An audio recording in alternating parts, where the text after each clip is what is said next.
Hey, welcome everybody. We want to thank you guys for coming in, checking in with us today. We have another great topic for you guys today.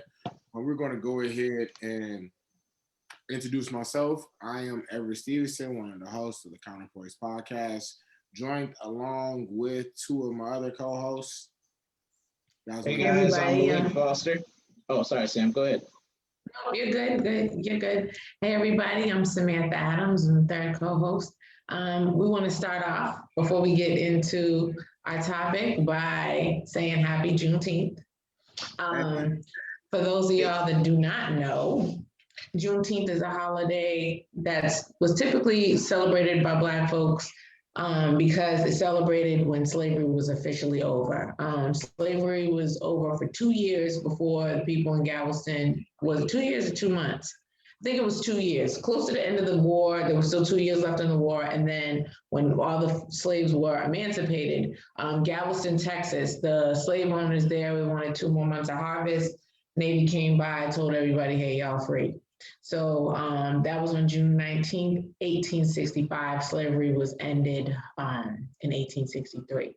So that's the purpose of Juneteenth. And recently, our federal government has made it a federal holiday. And then in perfect form, the governor of Georgia decided that his state employees are not going to get paid for Juneteenth. But I digress. That's another conversation for another day. That's not what we're here to talk about today, but we do want to humbly and happily wish you guys a happy Juneteenth. But today, our topic, we are going to be talking about financial ships. And what that means is we're going to be getting into the insecurities surrounding the finances and surrounding finances and relationships. I'm going to start off with a clip that E has prepped for us, or it gets into some of the background about finances and relationships, especially amongst people in our community. You got that thing ready for us, E? Yeah, so basically, and giving some reference to this is just a little something that kind of like gives us some background information as to finances and relationships. It kind of looks at it from more of a historical standpoint, and it also gives us a little current standpoint as to what most most relationships within our communities currently may have as like a standing point for what we're aiming to get. So Tone Talks is going to go over some of the statistics in regards to where we state as a state, and we're just going to go over it and give us a little reference for this conversation today. While only 5% of Black families are worth more than $350,000 in hard assets, 1.5% are above $1 million, while 15% of white families are worth more than $1 million. And likely 5% of white homes, over 4 million white homes, break $25 million. We can't understand Blackness because they propagandize wealth. And so the point of what I wanted to bring you in for is, Yvette, just to set off the... Okay, so just like what I wanted to add that little clip in there for references to let us know like exactly what we're looking at when we talk about, you know, us wanting to have aspirational relationships, us having these relationships in terms of like the context of money and where it stands and what that looks like, right? So if from some of the statistics that Tom just gave us, the top 5% of relationships in general, like families in general, have about 350, you know, hard assets, right? Whether that be a home, savings, stocks, things of that nature, life insurance policies possibly worth 350,000. So when we like look to have these conversations and we're having these contexts, you know, if we're not talking those type of numbers, at the end of the day, we're relatively equal. And I want guys, and like I wanted to kind of like reference that from that standpoint. But there's some other interesting clips in this as well that I wanted to get to. I think he had Yvette come in and have a conversation around that 7-minute mark. So guys, give me just a second. I'm gonna kind of zoom in towards that. To Black relationships and Black friendships that are based on anything but this idea of we're gonna be a power couple or whatever, or we're gonna get the bag together or whatever. Like, no, like, do you do, like, in terms of deep meaning, do you like this person? Do you enjoy this person? Are you happy when you walk in the room and you see this person? Do you smile when you think about this person? Like, we have to start thinking about relationship and does that person, like Zoe always talks about, in terms of helping you figure out something about yourself, resolve things within yourself. Are we really assessing relationship, or is our relationship just another kind of propaganda tool for the stuff that we're fed every day? Is it a representation of wealth propaganda? If that's the case, you don't really have a real relationship. I don't even really know what you're doing. Let me bring. All right. Yeah, can I jump into that right quick?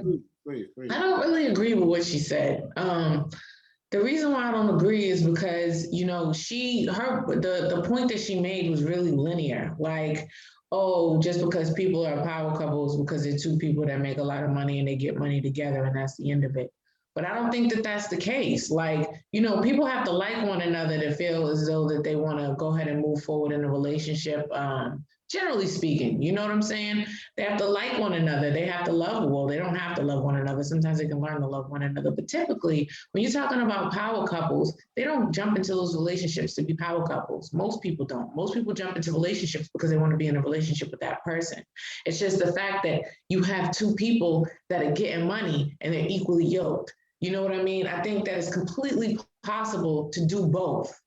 I do agree that it's possible, but I'm gonna have to push back and say that I think that in order to even get into that relationship standard, you have, like, a person that's looking for that power couple type of dynamic is going to be assessing that individual at that from jump, right? Like, I think if you don't meet a criteria, a certain woman's not gonna look at you as an actual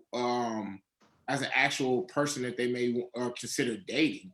You know what I'm saying? And there's people that say this from the standpoint of just looking at like how typically, you know, men might date downwards, whereas normally women always date upwards, or, you know what I'm saying? Not necessarily saying that all the time, but in a lot of senses that is a case where, you know what I'm saying? If you see a woman, she's going to be dating someone that's kind of normally on their status, or if not, maybe looking to be above her status. Most women typically are. It's not to say that that's all the women's cases are at all, but I feel like that's what most women aspire to, if you will.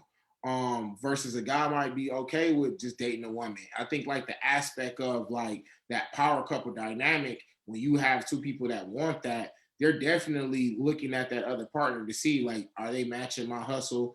Is this someone who I think fits that mold to feel like, you know what, hey, we're both bringing, you know what I'm saying, something to the table here. I don't think you normally get to just dating someone and you kind of like looking to see, okay, hey, how you're doing and how did that make me feel? And then think, oh, all right, well, they're also doing really great on their job as well. Like, I almost think that people look into that first before they look into, well, how do they also treat me? You know what I'm saying? I don't know if I agree with that wholeheartedly. I do think that it's definitely a factor, right? Just like you're going to look to see whether or not you're attracted to a person that you're dealing with.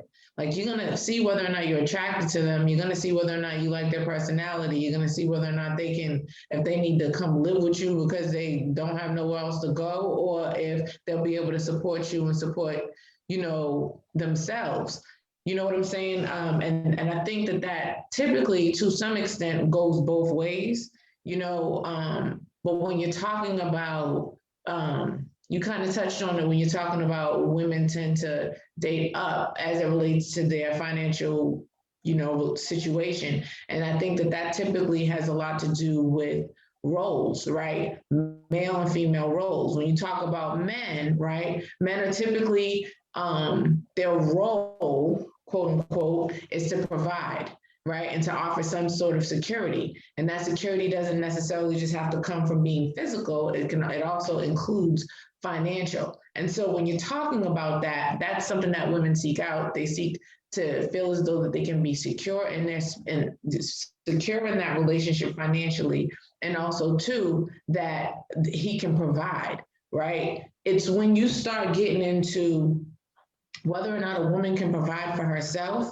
how that affects the relationship, and what it is that both parties are even looking for in that type of a circumstance, and as to how well off a woman is in comparison to a man. Because a lot of times, like I said, typically men have been the providers. They've been offering that provision.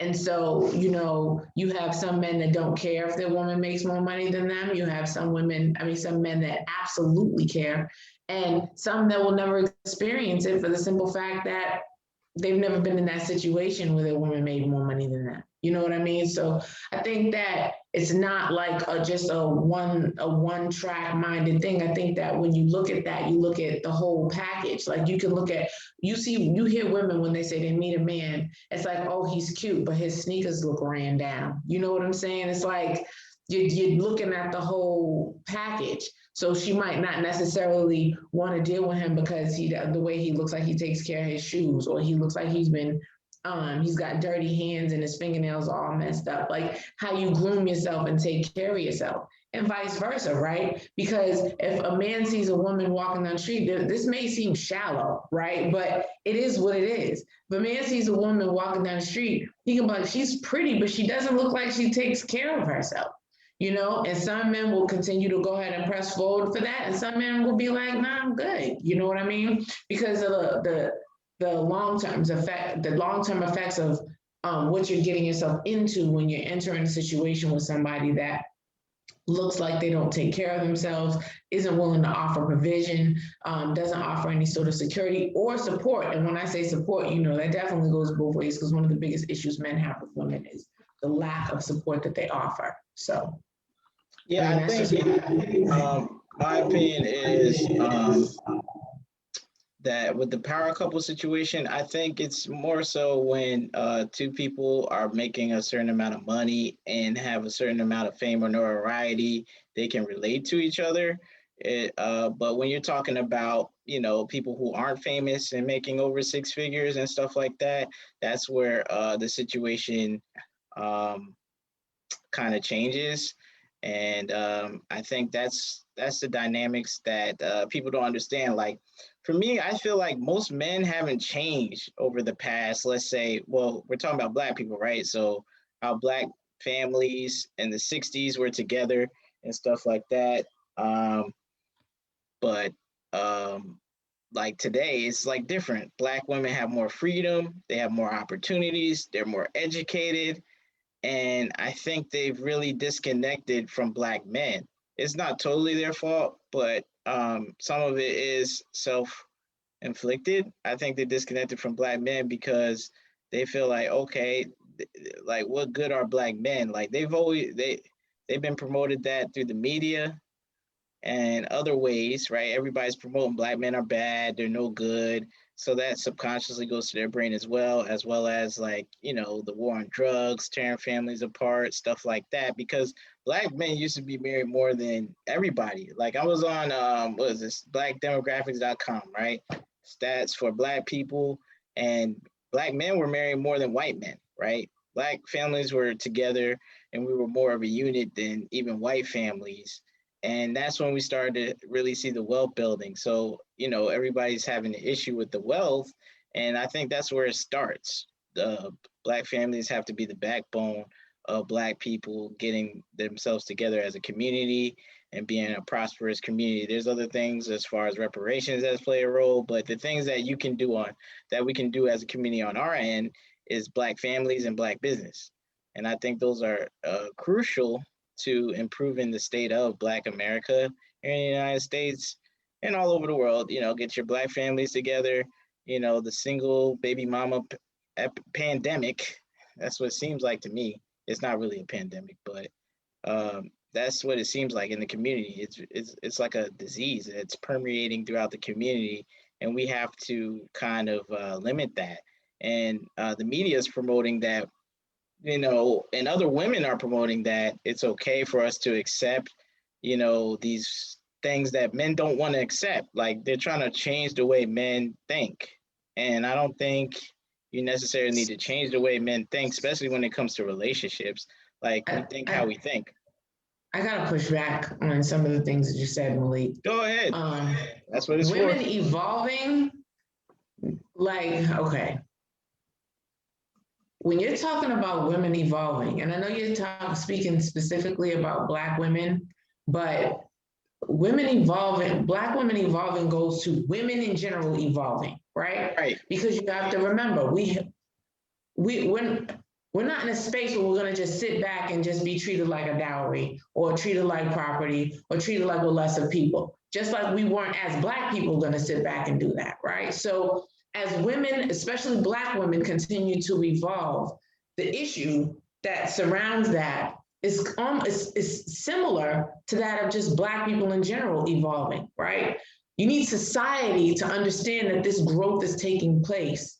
And if you're not going to make room for it, we're going to make room for it. You see what I'm saying? And so with that being said, understanding that the role and the attitude and the way Black people generally Black women just generally move, it's not to say, look, I'm trying to force you Black men to change. It's that you have to understand that this is my spot and I'm secure in it. You see what I'm saying? And as a result, I'm going to do what I got to do. Just like how Black people had to have that mindset. Like, look, I'm not about to go pick your cotton anymore.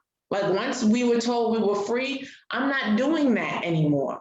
And in some situations, people were tricked, like with sharecropping, just like in some relationships, women are tricked. And I agree with you wholeheartedly, like when you're talking about the financial status of the Black community definitely relates to the family, but you got to understand something. Black women don't want to be single baby mamas. Okay, let's just yeah, they don't. You know what I'm saying? These Black women, when they get into these situations with men, the problem is they're not picking the right people to have babies with. It's not that they don't. That's how come you have so much baby mama and baby daddy drama, because a lot of times what happens is a woman gets in a relationship with a man or doesn't, sleeps with the man, gets pregnant, has the baby. Whether or not he wanted to have the baby is a whole nother conversation, right? But she has the baby. And the reason why you have all these problems is because a lot of times in a lot of situations, they want to continue to stay in a relationship with him, but he has moved on. Whether it be because he didn't want to be in that situation with her, whether she did something to mess that up, he messed that up, whatever. It doesn't matter what the situation is. A lot of times children get caught in the middle of that, because what happens is there are many women, I'm not going to say all, there are many baby mamas out there that are very bitter because he has moved on and it's not what she wants. She wants to have a family. But the thing is, they haven't figured out what that means for them before they decided to have a child or before they did what they had to do to have a child. You see what I'm saying? So I think to say that, it's like that's something that they want to do. No, because you also have to remember too, Malik, not everybody believes in abortion. So, because everybody doesn't believe in it and they know that this is a situation, they're going to do what they got to do to move how they move to get through it. But the hope in the back of their mind is that they want to be and they want to have a family. It's just that they haven't created the foundation in order to make that happen. Well, see, that's where I want to go into, right? Because I think that's where we have to start looking at things beyond just simple attraction, beyond just simple, you know what I'm saying, having a certain little whatever you want to feel, lust, whatever it is for a certain person, and look at other aspects. You know what I'm saying? Are they someone that can go down the road with me? Is this someone that I can enjoy with? Is this someone I've seen go through different seasons? Were they able to go through those seasons in a manner in which, we were able to continue to communicate and be effective and be beneficial within each other's lives as, you know what I'm saying, they go through those seasons? And that could be whether it's, change a job, family loss, something like that, whatever it may be. You got to see people. I personally believe you need to see people in different lights in order to be able to truly assess that individual, because as long as it's raining or sunny outside, then of course everything seems good. But that first time you see a little bit of rain is when you might see a different characteristic of a person that you might not have seen before. And unfortunately, for some people, that rain might come when there's a child involved, right? Now it's all of a sudden, you know what I'm saying? We not having all those aspirations and dreams and this, that, and third, or because we can't go out as much or do what we used to be able to do as much. You want to still God might want to still live out his life and still do his thing. The woman's more focused on, staying in the house and making sure the kids fine. The guy might want to still go do his thing sometimes. And, or the woman might still want to go do her thing and had a kid that with the mother, you know what I mean?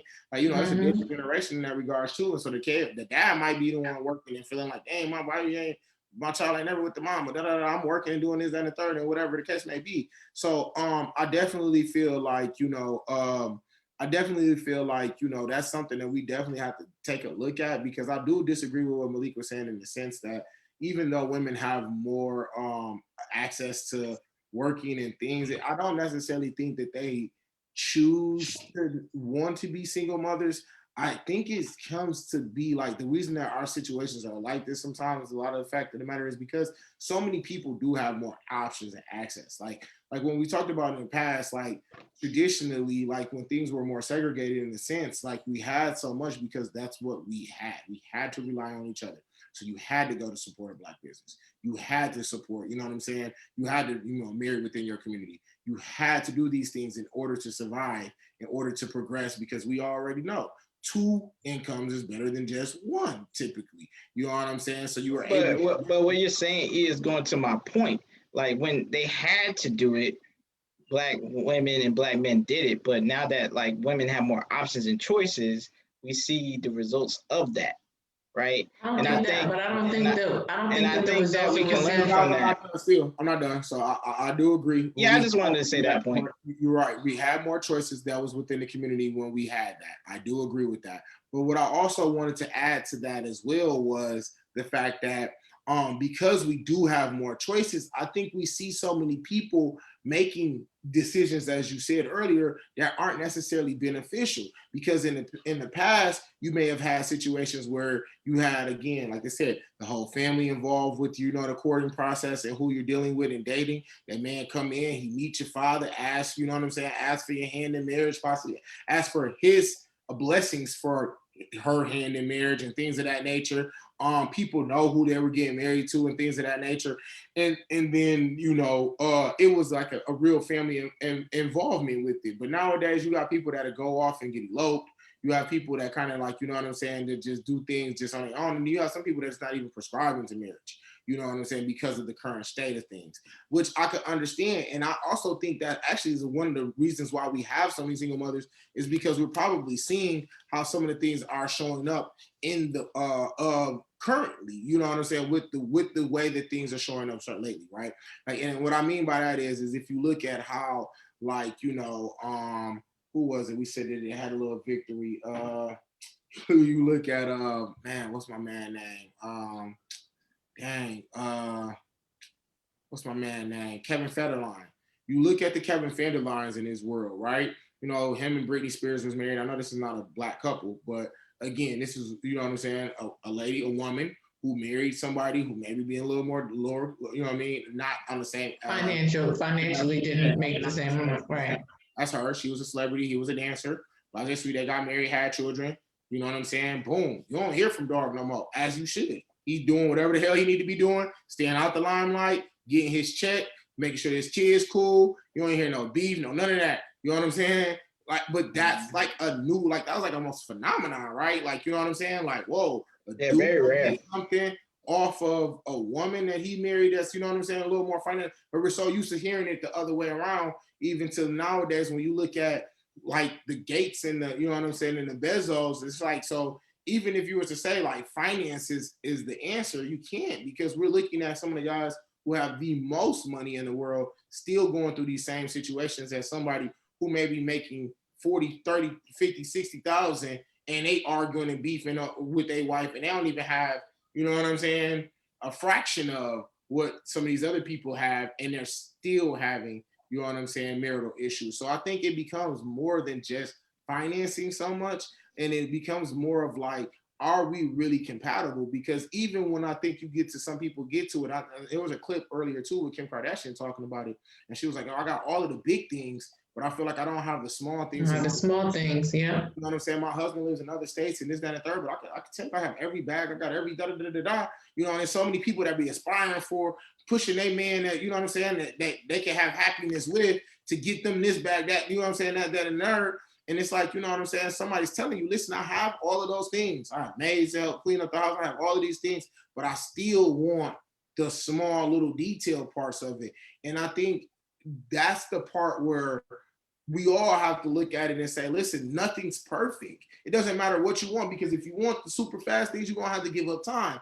And sometimes, you know what I'm saying? And that might be a small thing that you're gonna say, well, now I want time and I want vacations and I want plans and I want clothes. You know what I'm saying? Right. Come on, no one has all of the answers. So you're gonna have to figure out where you're gonna be able to meet in the middle. And I think that's what our community needs to do a lot more of. Yeah. How we can meet in the middle, because I think what we're seeing is a lot of situations where a lot of people have money. And so it's kind of like that situation where, I don't know if any of our viewers, a lot of our viewers may, but I don't know if you guys watch the show Insecure. And I think at the end of that last season, you know what I'm saying, it was a young lady who was pregnant by a man who was not trying to be in a relationship with them. They had some things going on. They was dating for a while. Situation wasn't working. They were ready to move forward. He was trying to get back with his ex. Things were going to looking good. Everything was looking like it was shaping up right. She says, oh, whoop, hey, guess what? I'm pregnant. I don't want nothing from you. I don't even want you. You don't even have to be here in this my child's life. I can take care of him. I just want you to know. And it's like, dang, you feel what I'm saying? So here's a situation where a man who isn't necessarily, you know what I'm saying, choosing to be with this woman, but this woman feels like, you know what, hey, this is the one thing I want in my life. And I'm able to have this now because somebody, you know what I'm saying, had sex with me, whatever. And so now I'm going to go ahead and create this life irregardless of the standard of a family, of a traditional family, and having a father that wants to be in that child's life, you know what I'm saying, that's committed to staying there every day, committed to making sure that child grows up well, committed to loving that mother so that child can see how love looks like it. You know what I'm saying? So now you're about to bring somebody into a world that's going to have some levels of dysfunction to a degree, even though, yes, you do have uncles, brothers, so like they'll be able to get male influences, but it's still not their father, right? Having a father, exactly. Right. Father have to see, I'm sorry, I don't mean to keep going, but they might see that father on, you know what I'm saying, loving another woman, and then grow up thinking, dang, you know, even though my father ain't with my mama, I see my father loving another woman, and I see how that goes, and I know my mama loved me, but maybe my mama not necessarily in a situation with somebody directly, you know what I'm saying? And so, you know, they end up learning how to love a different way than you know what I'm saying, what the mother may put them in a situation to. Yeah, you said a lot, E, but one of the things that I wanted to touch on is, the thing about it is I don't think it's just the fact that there's options. Black women have more options. It's about the fact that, you know, when you're talking about money, right? If a woman is able to provide for herself, she's not going to have to feel like she needs to rely on another person to do certain things. You see what I'm saying? And also too, and that doesn't necessarily mean that that's a bad thing always, right? Especially too, if he's not willing to participate. So it's like, I'm not going to interfere with that person's situation and with their life and what they got going on, because this is what I want. So I'm going to go ahead and take care of it myself. You know what I'm saying? So that's one attitude. That's one aspect of it. Another aspect of it is, you know, you can have two people that are equally yoked, and they're still going to go out and get the money that they're going to get, and their relationship isn't going to necessarily be so heavily focused on just money, for the simple fact that they both got it on their own. You see what I'm saying? And I think that a lot of times when you're talking about historically and traditionally or whatever, the relationships between Black men and Black women as it relates to money, you know, a lot of times women would be more dependent upon a man. It would be more like, it's almost like she's a child to an extent, because she can't move certain types of ways because she has to depend on that man giving her money.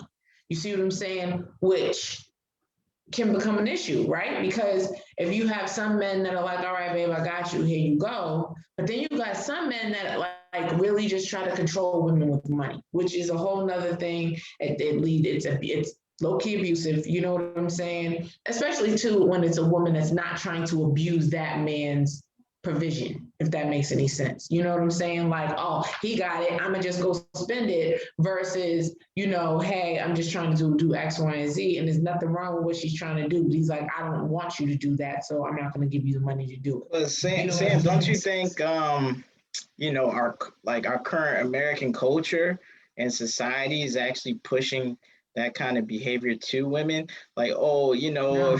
if he's not if he doesn't have any money, you can't deal with him. Like, I feel like society and our culture is belittling the average man, like a No, hardworking man who's making average I, money. I believe that attitude has always existed. I just think that it's put more out there because what we have going on now is, a lot of the attitudes that people have always had them. I just think that they're magnified because of social media, right? And I don't mean amplified, I just mean magnified, like you can see it more, right? As it relates to that, like, yeah, there's definitely women out there that feel like, look, if he ain't got it, he can't provide for me and help me out and do. Perfect example, right? You guys ever seen the movie Blow? No, I so haven't seen Blow it. so Blow is a movie based on a true story about a dude who was a drug dealer. His name was George Young. He was from Boston, aka Boston George. He recently passed away, white family. Okay. When he was a kid, his father was a hardworking man. He had his own landscaping business or something to that effect. He would take his son to work, whatever. And he was struggling financially. You know what I'm saying? And one day he took his son to the bank, and the bank was like, I don't know, didn't give him money or didn't give him a loan or was taking his house. I don't remember what it was. But either way, he told his son money's not real, And so when he decided as a child, I'm never gonna be in this situation, because the problem was, although his father was a good man, he worked really hard, he did his best for his family, and he tried really hard, he really loved his wife, and he really loved his son, and he did everything he could for them. It wasn't enough for his wife. And his wife would always be yelling at him, complaining at him, telling him that he's less of a man because he wasn't able to provide the way that she wanted him to provide. And as a result, she didn't treat him right. She was doing all kinds of stuff. And the son, watching that, said, I'm never going to put myself in that situation. And he ended up becoming one of the biggest drug dealers that this country has ever seen. Okay. So he had to connect with Pablo Escobar and all that. And I know that all sounds fantasy, but this is what happened. This is how cocaine became so big in the 70s. It was because of him and his team. And of course there was some other folks, but it was a lot of him. A lot of it had to do with him. And so, that when you're talking about finances and relationships, a lot of times, we've talked about this before. We did a whole segment about how some marriages and stuff are contractual, right? They're more so about a business exchange than they are about just love and all that other kind of stuff. And when you're talking about that, here you have a man who's entered this relationship for love and a woman who's entered it for provision, right? And when things aren't going right, you have a clash, and who's the one that suffers? The child. And they grow up watching this, and so things happen the way that they happen, and things don't always necessarily go the way that they should. So as a result, I think the state of Black families and relationships now, I don't think it comes from just women being able to have more choices. I think it comes from trauma. I think it comes from a trauma response from seeing things happen and people feeling as though men need to provide and women need to accept whatever it is a man that gives them, whatever the man gives them. And the problem with that is the child suffers. And oftentimes women will leave because they get tired of feeling like they're being controlled. You see what I'm saying? And so with that being said, I think that right there has a huge part of what the state of our community is in now, because when you think back to 100 years ago, when you had Tulsa and you had Black Wall Street booming, there was a whole lot of families and everything, and they were doing really well, right? But we don't know what was going on behind closed doors, because one of the things that you had touched on earlier, E, was about how the evolution of those relationships. And a lot of times, even in those spaces, when people were unhappy, once they were married, they remained married, they stayed married. Whereas now, the divorce rate is super high. People don't stay together like how they used to, you know what I'm saying? And it has a major effect on finances, stock market, because, you have the exchange of assets and things like that, on top of the fact that Black people are already being systematically oppressed and systemically oppressed. So it's harder for them to get to things. So now you have women out here doing their thing, because they don't want to be controlled, right? They don't want to feel controlled by some man and his money. They would prefer to be in a situation where they're equally yoked and they can be a power couple, because if he's not going to do it, I'm going to go get it myself. I have the ability, I have the resources, I have the things that I need to do to be able to go get it myself. And the only thing that I would want to say with that is like, I think like what we how we can combat these type of things is like work on like the way that we see things when we are dating. I don't think that women should not. Hold on for a second. E, can you be more specific about combating what type of things? Combating like a woman's fear, having a fear of such as, I don't ever think that you can ease a woman's fear of feeling like I don't want to be 100% dependent on my husband.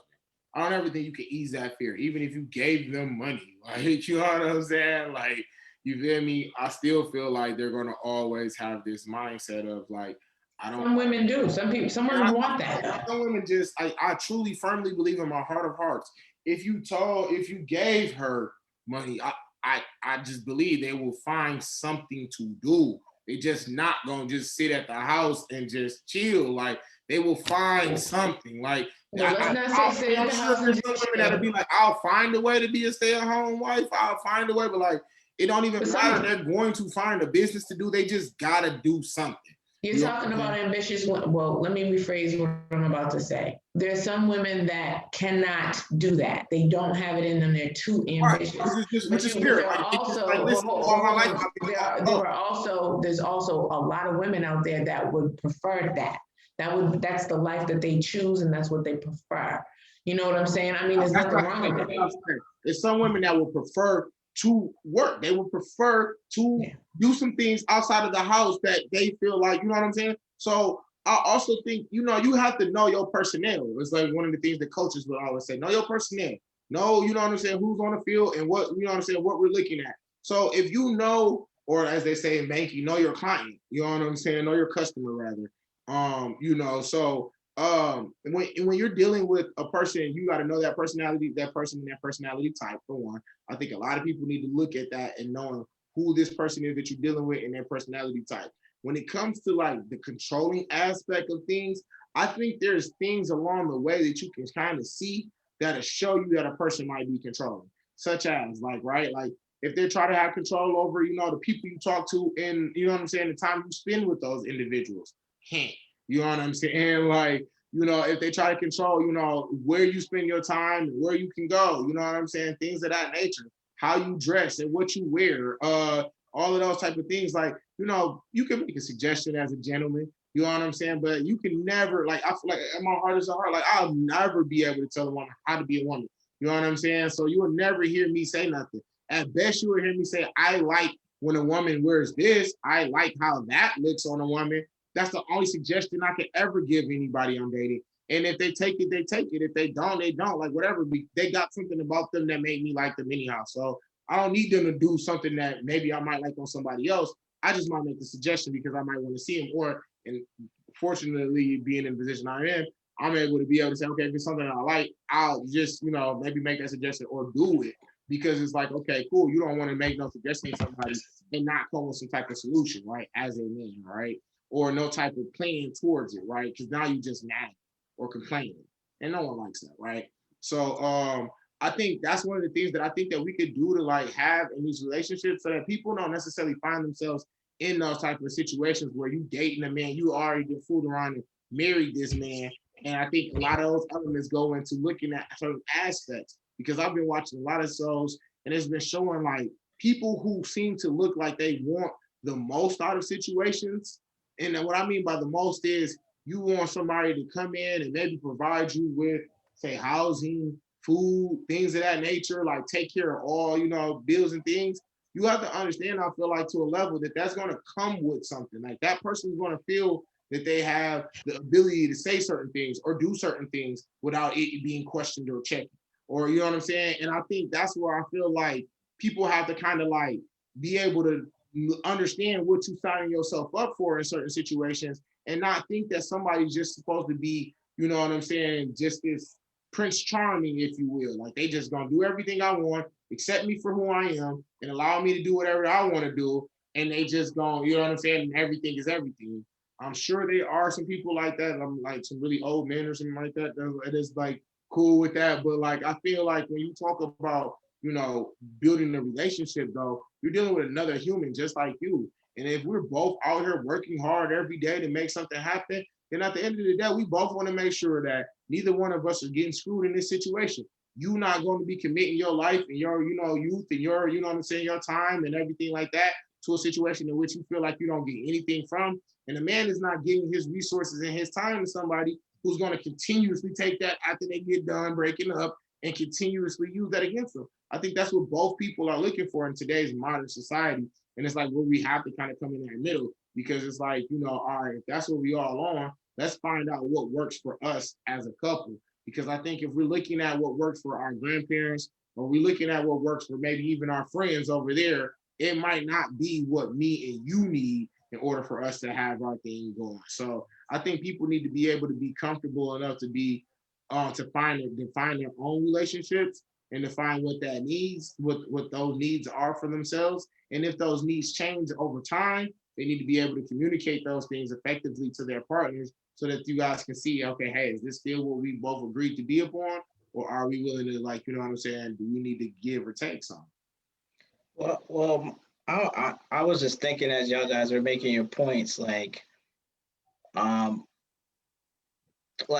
men really controlling like the most have they ever controlled during society? Like women have more money, they have more rights, more freedom than they ever have. So men have the least amount of control that they've ever had in history.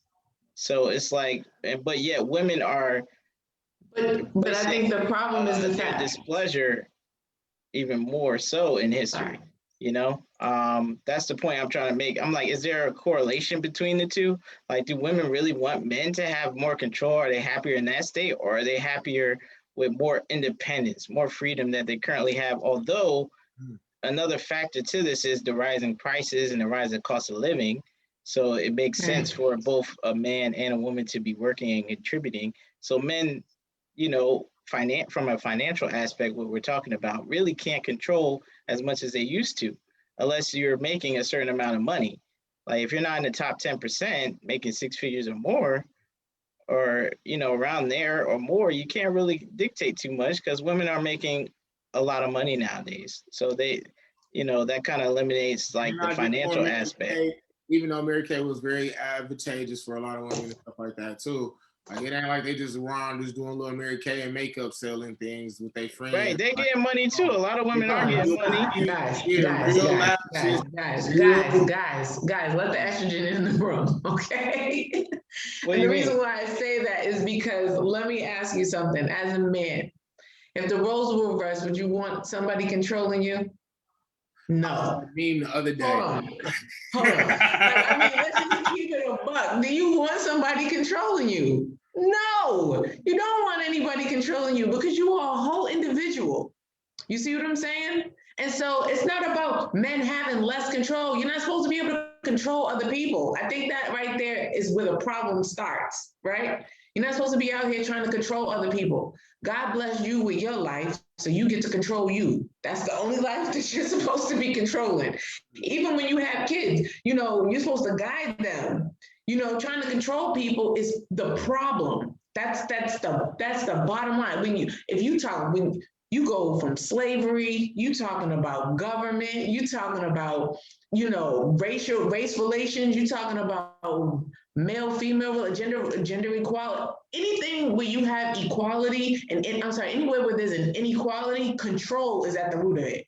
You see what I'm saying? Yeah, but Sam, what I'm saying is, like the thing is men control women with money, and that is starting to be eliminated. So it's like not as much of an issue anymore because women are making more money. They have more privileges, more freedoms. So men can't really control them with money like they used to. That's not true because women still don't make as much. There's still the whole gender pay gap. Women still don't make as much money as men, you know, and that's including in Black relationships. Black women make less money than men, despite the fact that Black women are the most educated on the planet. Correct. You see what I'm saying? So with that being said, it's still a problem. in many relationships, not all. But I feel like the only thing is, this is where I think it plays more into a woman's advantage, because there's more working women, more Black women in the work field than there are Black men. Now, the Black men that are in the work field that's actually able to be, like competitive, if you will, corporate America types, are able to make more money than the Black women. But again, that's why it's such a small group of men, because it's like, okay, you got a small group of those men that are able to be in there and they compete with y'all. And then those group of men that are able to compete with y'all in that sense are making a couple more dollars with y'all, but it's still a small segment, because again, more and more Black women are able to have more and more jobs. It is, which is why you start seeing more women in relationships making more money than their man, not because like, let's say she has a corporate job and he has a blue collar job. It's quite possible that she may make more money just because of the type of work she does. But if they were both in the same industry, he would be making more money than her. Well, can I ask you a question, Sam, since you're a woman? Yeah, hold on, let me finish my point. And the issue with that is you fall into different situations. You have women and men that are in those type of relationships where women are making more money than men, and those men typically, not all of them, but some of them are insecure about that because they're not able to give the provision that they would like to be able to give. You see what I'm saying? So you have that problem. But then on the flip side, when you have a man that has a corporate job and he's making more money and he's providing for his family, you have some men that are not out there trying to control their women with money, but you have some men that are. And yeah, there are red flags, but if you are growing up in a family, like we just talked about, where a father is missing out of the household, or even a mother is missing out of the household, or it's not a healthy environment, maybe a toxic environment, that child grows up not knowing that there's something wrong with somebody trying to control you with money. You see what I'm saying? So what were you going to ask me, Malik? Oh, I was just going to segue into a next talking point of, men do control women with money, because if you think about it, that's the equalizer for us men, right? We control the access to relationships. Y'all control the access to sex. So in order for us to get what we want, we have to use money to get that. So yes, we do use the controlling factor of money, the resources, to get what we want, right? That's what we want. And so we use that. But I wanted to ask you, Sam, is like, for relationship wise, do you want your man or your husband, your partner, whatever, to be making more or less than you? And like, if it doesn't matter, like, how big of a gap would you be able to handle? Like, would you be able to handle the average salary man of $40,000 a year? Well, average Black man of $40,000 a year? I think that question is subjective from woman to woman, right? For me, I would prefer that we're equally yoked. If he makes more money than me, fantastic. I'm all for it. If he makes less than me, I would prefer that it's not much less. Because if something happens to me in my situation, God forbid, I would like for him to be able to hold me down. Just like if something happened to him in his situation, I would be able to hold him down.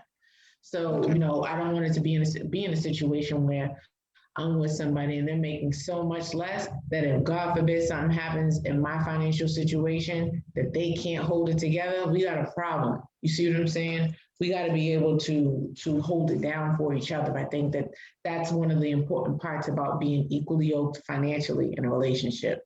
That's my personal opinion. Everybody doesn't share that opinion with me, and I'm perfectly aware with that, and that's cool. Aware of that, and that's perfectly cool, to each his own. But for me, that's how I feel about it. Because I noticed there's a lot of Black women who actually, they're highly educated, they're making a lot of money, but they're sad because, it's hard for them to find those men that are making a lot of money, just like them, and those men don't want them. The men who making 100 plus, 150 plus, if they're making that at their nice corporate job or whatever, and they're executive or they have a nice corporate position in corporate America, they're unhappy. They want a man to make just as much as them, if not more. Right, but the flip side, you can find men that make as much, but I mean, like you said, but choose to want to be with you and you only. That's the Mhm. element.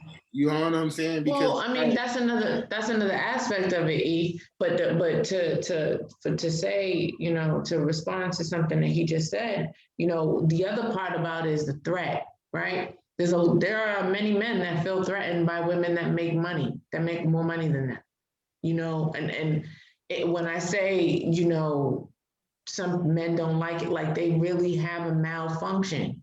You know, I mean, I can tell you as a Black woman who's an attorney, if I could make no money, I could be broke as a joke. But the minute I tell somebody I'm an attorney, they automatically assume I get money. I get all kinds of money. You know what I'm saying? And that makes some men feel insecure. Some it might be just a profession because they think I'm going to want to argue all the daggone time. But um, in other aspects, it financially it makes some men feel uncomfortable to know that they're in a situation with a woman who has the potential to make more money than them.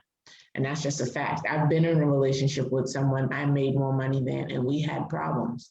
You know, that's one of the many reasons. like, I feel like that's another element too that should let somebody know. Like if you can't be like, even if it's a friend, if you can't be happy for somebody that's doing well, that's a sign to me. You know what I'm saying? Whether it's your significant other or just a homie, or you know what I'm saying? Like if you can't be happy for somebody doing well, and if that person happens to be doing better than you, like to me, it's like it's an insecurity because it's almost like you don't believe in your own ability.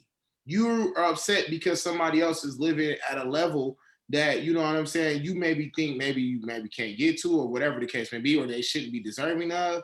But if you really running your race and you really focused on your lane, then you should know yours is coming. And that's why I don't understand that, unless it's like, to me, it's like you're just mad because you don't want to put in the work, and you're mad someone else is putting in work and you upset behind that. And I don't want Right.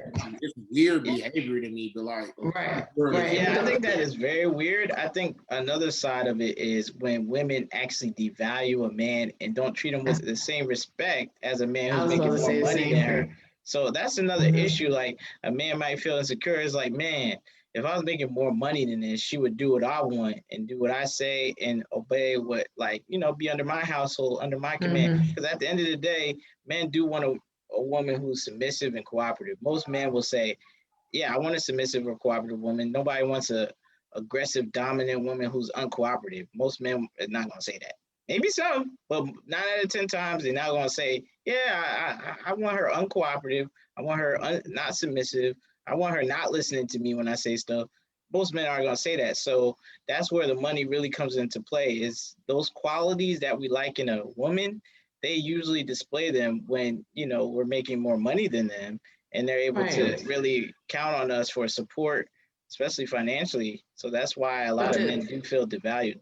But to touch on that, because I was about to say the same exact thing, Malik, as far as when you start talking about how women devalue men, but then there's a flip side of it, right? Men want women to be submissive, but think about it in terms of this. If it's a man's job to lead, guide, provide, and take all the blame, and it's a woman's job to be a helpmeet, right? A man wants to lead his household. A woman is not going to just blindly follow somebody if he don't know where he's going or where he's taking her. You see what I'm saying? And I think that right there was a big part of the problem, right? Because when men fall into that circumstance of being with the woman where he feels like she's not being submissive or she's not being cooperative, because truth be told, you're supposed to submit to one another in a marriage, but that's another conversation for another day. You should submit to one another and be cooperative. A woman is going to be far more difficult for a woman to support or assist and help a man get to where he's going if he is not leading her in a way that she's willing to go, or he doesn't know where he's going. You see what I'm saying? And so it creates a sense of confusion and frustration that puts a huge strain on relationships, which ultimately tends to cause many of relationships to break up, because it's hard to guide somebody if you don't know. Like if I just get in your car and we start driving, I'm gonna trust you to take me where we're going, but it's helpful for me to know where we're going, right? Because if I don't know where we're going, how am I going to give you direction? Like, I can't help tell you, oh, watch out for this car. Oh, there's a police officer that's always sitting over there, if I have absolutely no idea where we're going. It's hard to play co-pilot if I don't know what's happening. So, I think that's where one of the biggest clashes come in relationships in general. And when you're talking about finances, if it's a situation where a man is making more money than a woman and he's supposed to be guiding her, he probably should tell her what's happening. So one, she's not out there spending his money all willy-nilly. And two, you know what I'm saying? So she can help guide him to get more. That's one aspect of it. The flip side is, even if a woman would prefer for a man to make more money than him, belittling and treating him like he's less of a man because he makes less money than what she wants isn't right. If that's not your cup of tea, then don't drink it. You know what I'm saying? But you don't have to put somebody down because they're doing what they can do within the realm of what they got going on to get what it is that they can get as best they can. So if you have a man who's making $40,000 a year and a woman is used to being with some hustler, some drug dealing hustler who's getting it, don't make that man feel like he's less of a man because he's doing what he got to do legally to make his money. Just don't deal with him. He's not your cup of tea. He does not exemplify the qualities of a man that you particularly prefer. But you better believe there's some woman out there that would be okay with that and that's willing to accept that. So you don't have to call somebody names and treat them like they're less of a man because they make less money than the tax bracket that you want. Because not for nothing, life is long. You know what I'm saying? Life is short, but it's long. We got a long road to live in the short life that we have. And there's a lot of things that have to get done. And you would prefer to have longevity than just quick fast because that quick fast ends quick fast. You know what I'm saying? So, you've got to treat people also too with mutual respect. So when you're talking about men controlling money because they want a woman to do whatever, women got to treat men with respect too, especially because if you're supposed to be following him and helping him along the way, then if you choose not to help your man build himself up, or if he's unwilling to build himself up, then you got to move on. But you don't got to treat people like they're less. Let me say this real quick, Sam, about the build yourself up. Like some men are happy doing what they're doing. Like if they're making 50, Right. 55,000 a year, they could be in love with what they're doing. They like an easygoing life, not too much stress. They it's structured. But a woman who's making 120, 130,000 a year want to change him into a corporate guy. He might be a blue collar guy, and she wants to change him just to match what she's doing so he can increase her salary, which is wrong because maybe those corporate guys don't want her. Right. So, I mean, that kind of is a good segue into like, what y'all think about settling? Like, should some people like settle? Like, should some of these women who are making a lot of money settle? Or I guess even men. But I mean, I think it's a little different when it comes to men, right? Because our equalizer I is money. definitely agree with that. Right. Our equalizer is money. Women is not so much because men don't care about that. I feel like the terminology of it is settling. That's where I don't agree with that term. I think we need to be more selective. I'll use another word and say selective as opposed to settling. I think people need to be more selective as to the individuals that they choose to input in their lives and the access in which they choose to give those individuals. I think if we're more selective on the individuals that we choose to allow to have, our embrace, our love, whatever, and spend our resources and things on, then we'll be more able to, one, have more resources to spend, and then two, better enjoy them. You know what I'm saying? If I feel like the person that I have around me, ultimately can bring me joy, then I'm happy with that. I'm cool with that. I'm okay. I don't care what that costs me. You know what I'm saying? Because I appreciate that piece. I appreciate, the fact that they do little things for me that maybe, I maybe would have done elsewise, elsewhere, but I look up and I see, what, hey, my significant other helped me with that. That's great. I appreciate that. They're making my life a little easier. You know what I'm saying? And that to me is what I think a lot of women have to realize. Like, yo, bro, like you could be here just to be here. Cause I think a lot of women just think like it's such a catch to have them. And I can understand that to a degree if you're a really good woman and you're displaying that. But I feel like sometimes a lot of women feel like they have to see those things in you first before they're willing to allow themselves to get there. And I think that's where they fall a little mistaken from, because when you're dealing with certain men who have access to a couple different things, one is like, So they don't have to wait for you to decide that you want to finally get on board. It's a lot of people out here that's willing to go on board from jump. And then also, like, I feel like, you know what I'm saying, you got to look at the aspect of the fact that, again, if they're willing to give you, you know what I'm saying, their truth from jump, I'm not necessarily saying that it means that you should give all of yourself from jump, but I do think that you should be willing to, you know, present yourself in whatever capacity that you're willing to give, you know what I'm saying, fully. And that's one of the things that I think that kind of holds back relationships too, is because some people are willing to give what they're willing to give in that moment. And other individuals are like, listen, I'm playing a game where I give it to you straight. You know what I'm saying? From jump, and let you make a decision. Whereas you giving me bits and pieces as we go.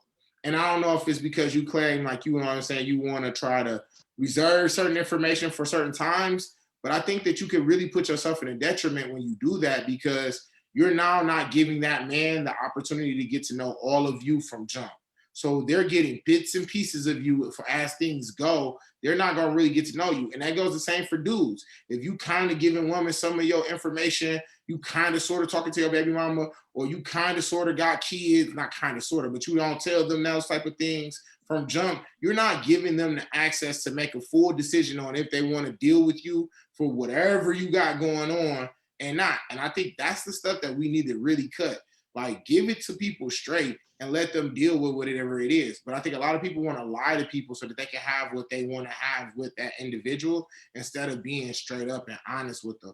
And I realize that honesty is a very expensive trait. You don't get that from people. They have to be, one, comfortable with themselves, and two, comfortable with whatever the outcome is, that they're willing to say, you know what, regardless of how you feel, I'm going to tell you my truth, and then I'm going to stand on that. That is very expensive. I've learned, I continuously learn that you're not going to get that from people if they're not, one, comfortable with them themselves, and two, you know, willing to be honest with you and themselves. So those are the couple things that I kind of wanted to touch on with that.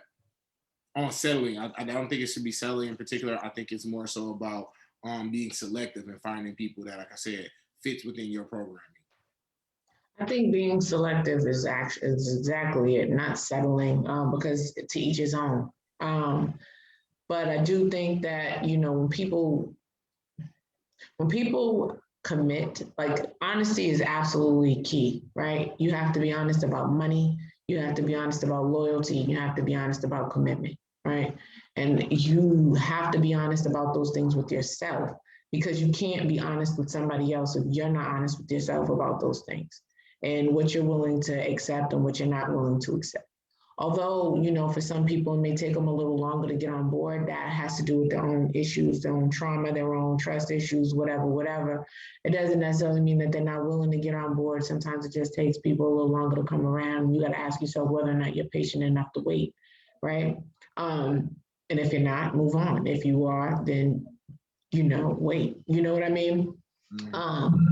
But I do think that when you're talking about it, you definitely have to be selective. That's why I said it's subjective. And I think that's why when you guys ask me questions, I say for me, because I know different people are going to have different perspectives about that. You know, there's definitely going to be some women that are not okay with a man making $40,000. You're on mute, E. And there's also some men that are not okay with having a woman that has no ambition and doesn't want to do anything but just be up under him. Doesn't even want to have children, doesn't want to do nothing but just be a trophy. You see what I'm saying? I mean, if that's what you want to do, that's your business. I'm not knocking it. I'm not knocking nobody's hustle. Go ahead and live your life, live your best life, and make sure it's a happy one. But at the end of the day, I think that everybody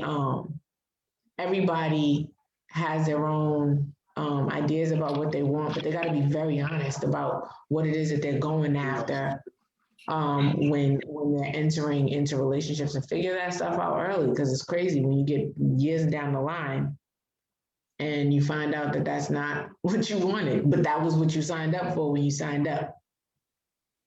Yeah, I think, yeah, I like E's term selective. It kind of goes back to what we were kind of discussing a little earlier with the baby mama stuff, how people say, oh, you know, it's the guy's fault, right? Impregnating these women, but I don't think that's necessarily the case. because I mean, unless it's like a criminal act, people are making these selective choices. You're selecting this man and choosing to have a baby with the man outside the marriage when you know that's a recipe for disaster, and statistics and data shows that it's not setting up the child for success. So I mean, a lot of these women are college educated too, so they know better, but yet they still select these bad guys who already may have some other babies outside of wedlock. So I mean, I can't really get on with that. Like, oh, you know, they don't believe in abortion when we have so many contraceptives, we got so many options. Or you know what, abstinence. You can wait until your marriage then. If you truly believe, no, seriously, No, I'm gonna let you finish. Go ahead. because a lot of women will have so many excuses. It's like, okay, well, if that's the case, if all these things don't work for your body and they work for everybody else's body, you still at the end of the day chose sex. I mean, come on. Like, when are some of these people going to have accountability? So I think more women and men need to be more selective. Like, so men can't just be sleeping with these ladies either, and just leaving or just doing whatever. But it's even more incumbent upon the ladies. You gotta make these men work a little harder and be more selective with them. Like, you can't just let anybody into your womb and all of that stuff, because having a baby has a lasting impact on a woman more so than a man. Even though you get more benefits, even though you got more say so, it's still a lasting consequence, because when you're ready to get married, it's like you're telling this other guy, yeah, I made a mistake. I was young and dumb. Like, that man don't want to hear that. Because I mean, imagine if he says, "Well, I made a mistake. Mismanaged my money. I was Well, stupid." yeah, I don't. Tell me today, like I still cost her certain pounds that she claims she ain't No, lost. what I'm saying is, like, a guy can't present the same argument. Like, I was stupid. I was young and dumb. I decided to make all these babies. I was Yes, they decided to be a can. deadbeat dad Hold because I was on. young and dumb. Yes, Women they don't trying to can. hear that. What women's trying to hear? I was Hold on. young Oh, and wait. dumb, Time so that's out. why I was Time a out. deadbeat Time dad. out. Time out. Time out. Time out. As far as it relates to contraceptives, yes, there are contraceptives out there. They don't always work. Period. Even if you take them. Abstinence does. Hold on. Let me finish. Even if you take them, okay? Talking about people being abstinent in 2021, Malik, is just not realistic. So I'm just gonna keep it a buck. It's not realistic. But what I'm saying, it's not impossible to do. I'm not saying it's impossible. I'm saying it's not realistic. You know what I'm saying? And when you're talking about marriage and babies, everybody doesn't want to get married. You see what I'm saying? Okay. Some people would prefer to have children and no marriage. That's just what it is. You see what I'm saying? And so, because there are people out there that will prefer to have marriage and no children, I think I agree with E when he's like, you have to be more selective, because even if you're gonna lay down and have a baby with somebody, you want to be able to, at the minimum, know that you can co-parent with that person if your relationship does not work out. Right? Because at that point, then a child knows that they still have both of their parents very active in their lives, and that's something that, children need. I think that it's not as archaic as, to have abstinence, you got to be married when you have a kid. I mean, there's definitely a whole school of thought there, and I'm not knocking that at all, but in 2021, it's not realistic because it doesn't happen very often. It happens, it's so rare nowadays for people to, be abstinent until marriage. It's very rare. And so with that being said, recognizing the rarity of that, yeah, people should definitely be more responsible, but things still happen. And it doesn't necessarily mean that they're a mistake. It doesn't necessarily mean that we're on purpose either. Things definitely happen, and you got to kind of roll with those punches as to what happened, as to those things that actually happen. And I think that it's important to recognize, I think that I'm not going to say it's one person's fault or another person's fault, but I do believe that it's a responsibility that I think people are not necessarily taking seriously until after a child comes. And even in some circumstances, when children get here, they still aren't taking those responsibilities seriously. And yes, I agree. I think we're all on the same page that people definitely have to be more selective in these relationships, especially when they have children. But I also think that when you're talking about financially, um, people have to be responsible. They have to be responsible, they have to be honest, and they have to be sure that they know what they're getting themselves into. Because if things don't work out, you got to be able to still move with whatever circumstance that you created.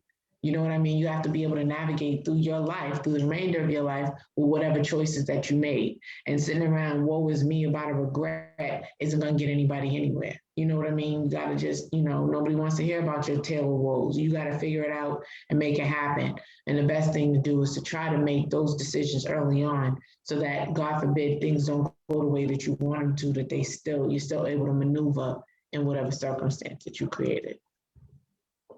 Yeah, I think you made valid points. Wait, I'm echoing. Okay, I'm better now. Yeah, I think you made valid points, Sam. I just think you know, just the contraceptive thing. I think it's an exception to the rule. And I think you're right. Like having people abstain from sex is kind of like it's far fetched to say the least. But I think what he said, being selective and actually properly vetting your partner to see their behaviors from the past and not, deciding to have a child with a man who already has a couple babies out there is not the wisest decision. You should choose to not have babies with him, right? You shouldn't choose to have babies with him. So I think that's something that's totally in a woman's control, outside of a crime. So I think that's something that a lot of ladies can avoid, to avoid some of that stuff, because it would help them financially, right? And then if they want to get married, I know all women don't want to get married, but they'll be more likely to get a suitable partner a lot easier, especially if they like, keep themselves in good shape and friendly and, cooperative and stuff. So, but when it comes to settling, I think women who happen to have that type of fast, who happen to have those babies, or even men, like, look, you can't, require your partner to have so much stuff and have this such a high standard when you're lacking on your end. So I do think, like, when it comes to that part, even though you envisioned a certain standard for yourself, but when you bring yourself down to a certain level, I don't think you can really command higher than what you are bringing to the table. So I think a lot of people think they are more valuable than they actually really are, based off of what other people think, the people who want to marry them. So I'm speaking about marriage here, not like, anything else, because that's the most important thing. That's the wealth building thing. Um, so those are my thoughts on it. Yeah, for me in closing, like I said, the whole selective part was what I really think is really critical. I know I try to like make sure that before I had children, I was gonna put myself in a position where I'll be able to give them a lifestyle that I felt like is the one that I envisioned for my family. So it took me a little while to kind of get to that place in life where I was there, and even along those lines, having to be selective because, like you said, even though you may have met people, and I know for a dude, you might meet women in your life that might be the type of woman that you feel like meets the criteria, but I know as a man, you might not be at a place and that you personally want to be at because this is a personal decision, but you might not be at a place that you want to be at to provide what it is that that person may be looking for. And that's another conversation that we should have too at another date. But I think a lot of times, especially within these relationships, you might be a good man and a good woman, and they might have met at a decent place and time in life, and they both were good to each other. But ultimately, that man might not have been able to be, because like you said, average incomes is 40, 50 grand, able to provide maybe the lifestyle for a family just yet. You know what I'm saying? Now, collectively, you guys both could provide for a family, sure, certainly, but again, you're putting strains on that situation if that man felt like he wasn't able to get the things that he wanted to get. So now he battling himself and on top of battling anything else that, what I'm saying, goes within the relationship. Maybe your other expectations that the child might have of a parent and things of that nature.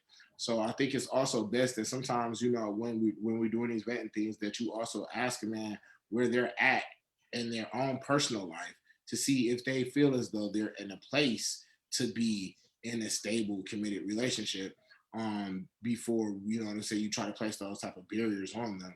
So that's part of the selection process that I would add as well. And I also wanted to just simply say, you know, just to encourage everybody that, you know, no matter what, you know, just write your own playbook. Like, you know, there's a shirt out that says design yourself. Like, design yourself, design your own relationships. Like, always be your own biggest fan. Like, always be able to, you know what I'm saying, come up with your own world, if you will. Because, like, if you're looking towards social media, if you're looking towards celebrity, if you're looking towards, you know, the church or, you know, whatever, for a certain type of guidance, it may, you know, be good in some senses, but it won't be necessarily around all fit.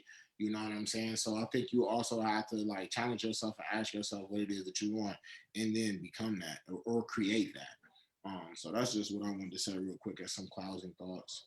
I don't know if anybody else wanted to go. Yes. So for the motivational minute, I found two quotes. One says that money is an opportunity to reach unity in marriage. When couples work together, they can do anything. And I agree with that. You know what I mean? And the other one says a healthy relationship is one where two independent people just make a deal that they will help make the other person the best version of themselves.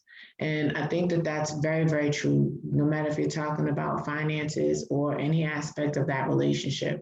I think it's important to recognize that, you know, it's a good idea to be whole when you get into a relationship, because two wholes make a bigger whole.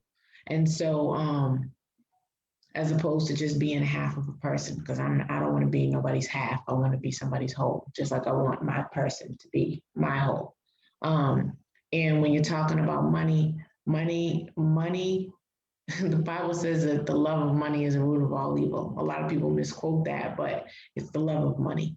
And so, although money is extremely important, especially when you're talking about stability and support and provision and things like that, it's not everything.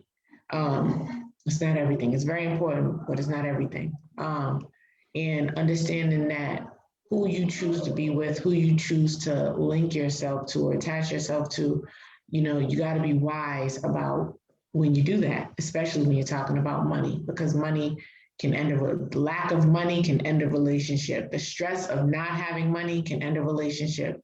And when I say relationship, it don't even always have to be, you know, a marital relationship or physical, something like that. It could be a friendship. It could be a relationship with a family member. Money problems cause bigger problems. So you just have to be honest about that. Y'all, you know, unless you want to just be living on the street, living off of love. I mean, love don't fill no bellies, but you know, I'd rather be in my house sad than on the street sad, you know, so money definitely matters.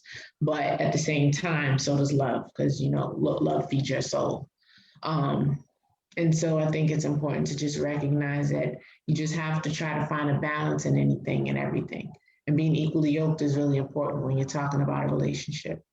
And so I think that you just have to, like we all kind of agreed on, you just have to be selective as to what it is that you're getting yourself into. And that's my final thought on that. All right. Well, I just want to thank everybody for coming out, listening to the show. I want to remind you guys, you know, we also do our What's Up Wednesdays on IG Live. So you guys can check us out there on the Counter this podcast show, our podcast page. We also have one on YouTube. This show will be posted up on YouTube momentarily. We also have a Facebook page as well. So you can check us out on those three socials. Again, I'm Edward Stevenson. You can catch me at that guy 2104 on Instagram. And I don't know my other yeah, and to echo E, Counterpoise Podcast on IG, Facebook, and YouTube. We will be uploading this one soon. Happy Juneteenth out there to everybody. And also to tomorrow's Father's Day. Happy Father's Day to all the fathers and father figures out there. You guys are important. You guys matter, and we love y'all for that. Yeah, come on, let's do that. Yeah, right. Happy if you If you guys want to follow us, no, please make sure you follow us. I'm not even gonna say if you all want to. Please make sure you follow us on our Counterpoise pages, both Facebook, IG, and on YouTube. Like, share, subscribe, share, subscribe, tell a friend to tell a friend. And then Wednesdays, what's up Wednesdays? That's at 8 o'clock. You forgot to say that. That's at 8 o'clock ish, 8-ish, because we move how we move. We have things Yeah, going but on. it's just around 8, 8:30. Around 8-ish. You want to tap in, tap in. We engage with you. We go off your comments or sometimes bring you in. And we're even willing to do that here on Facebook. So please feel free to go ahead and comment whenever you tap in.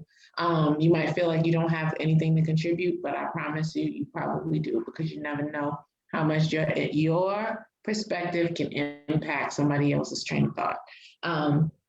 If you want to follow me, you can follow me on Facebook at Samantha Adams -ESQ and on IG at Samantha Renee 77_ESQ.